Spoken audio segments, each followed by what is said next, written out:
Okay, I'm back. An update on what I've been doing. First thing I wanted to show you is I got a fan. It's a Aqua Cool. I just got one. I mean, they're not very expensive. I just got one though, just to see what it would do. I've mounted it here on my tank, and yeah, it's an okay little fan. It's a little squirrel cage in there. It blows some air. I want to show you how much air it's blowing with my lighter.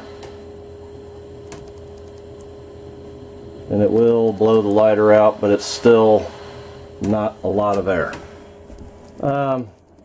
So for this particular tank, you'd probably need a half dozen, 8 of them, to actually get some air moving underneath of here like you would really want. So, well, I'll go ahead, I'll keep it, but it ain't going to be any kind of a primary air movement source under the hood. I'm going to have to come up with something else. So, moving on, we'll turn some light on so we can see what we're looking at. I have installed my automatic top off, and as always, I hope y'all can see I've got hoses and wires and everything running everywhere. This hose back here, I've teed this hose off of my reverse osmosis, the discharge side. Of course it goes, there's a spigot up there at the sink, and it also goes to my ice maker. I teed it off down in the basement and brought it up through the floor, and I've got it plumbed into this. This is an ASCO, A-S-C-O solenoid valve, and yeah, I've got it plugged in to the JBJ ATO, and so when it needs water, the ATO will tell the valve to open, and it will allow water to come in, just dump right in here. No big deal, easy peasy. Anything else to say about that? It is RO water, so it should, be clean. Of course, I need to check it from time to time, make sure that the membrane isn't wore out. But other than that, don't have to worry about buckets or tubs full of water waiting to go. It's always there. As long as I've got water pressure from the city, I've got water. So anyway, pretty simple. I just ran the wires to that right along the top, and as you can see, I've got the high and low. When it gets down here, obviously it'll kick on, and when it gets up here, it'll kick off. Very straightforward. I've plumbed the cup from my skimmer. Well, for the most part, plumbed it. The hose is going to run along right here, and right now all I've come up with is a milk jug. It'll just be stuck in there, no big deal. I got the 2 little fishies Phosban Reactor. I've got that plumbed in. Shoot, I can't remember who I got this from, but it came as a kit. So it came with a little pump, as you can see right back here. So I just plumbed it around and over to the reactor. Of course, the reactor comes with a valve, so you can adjust how fast or slow you want the water to go through. Obvious, no problems there. Let's see what else. Ran another one of these strips, plug-in strips. It's they're made for shops or whatever like that. I already had the other one. They are what do you call them, protected, surge protected, something like 1,000 or 1,200 joules or something like that, but they seem to be able to do the job for what I want. And I think that's about all I've done. I've taken New York Steelo's idea. I had an extra pump that I'm going to leave right there to create circulation running around in here, so you don't have the detritus settling on the bottom. Keep it suspended so it doesn't create a problem.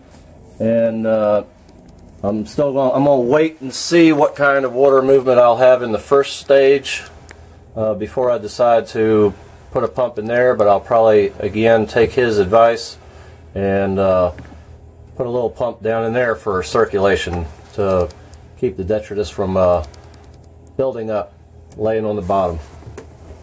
I want to talk real quick about the chiller. I had well, it's a good idea. I just don't think I'll be able to do it. What I came up with is the wife was wanting a chiller for her wine. And we had gotten her this, and this is actually a top and bottom wine section. So you can keep this section here at one temperature and keep this lower section at another temperature. And I was going to take my hose, a 1/2-inch hose, drill a hole in the side, put about 30 feet in there, come out the other side, back to the tank to chill my water. In the house that I'm in, winter or summer, it's not a big issue about heat. Can't really see much, so I'm just going to move one back over here. Not a big issue with heat, so it wouldn't stress it out.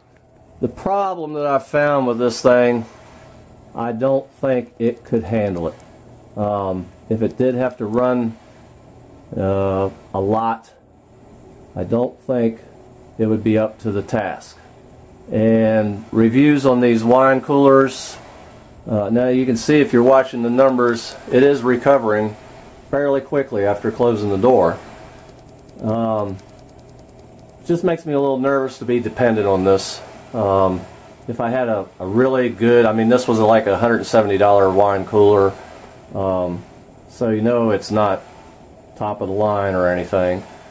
And the reviews on these smaller wine coolers aren't fantastic. So, you know, you don't want to be in one of those positions where you're gone from the house, for whatever reason the AC doesn't come on and the tank starts cooking. So I'll probably end up getting a regular aquarium chiller.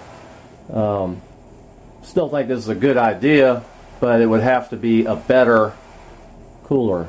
My intention was to use it to cool the water for the aquarium, keep her a couple of bottles of wine cool, and also keep the fish food in there right here and keep it out of the refrigerator, free up that space that, you know, it's going to take up in the fridge. You can see the temperature on the right is the lower side. It's already down to 48, so it does recover quickly. I don't know. For something that cheap, I don't know if it could handle it. I had already, and I'll use this for something else, I already know I will, but I'd already gotten this Aqualogic, and of course plumbed it in. There's down here is the temperature probe, and it has, where it plugs into the wall and where what you're running plugs into it. I was going to plug a pump into that, and when the temperature got a little too warm, the pump would come on, it'd run the water through the wine cooler, come out chilly on the other side, and again, easy peasy. But I don't think I'm going to go that route. I'm just going to get a regular chiller. I've got all this room back here.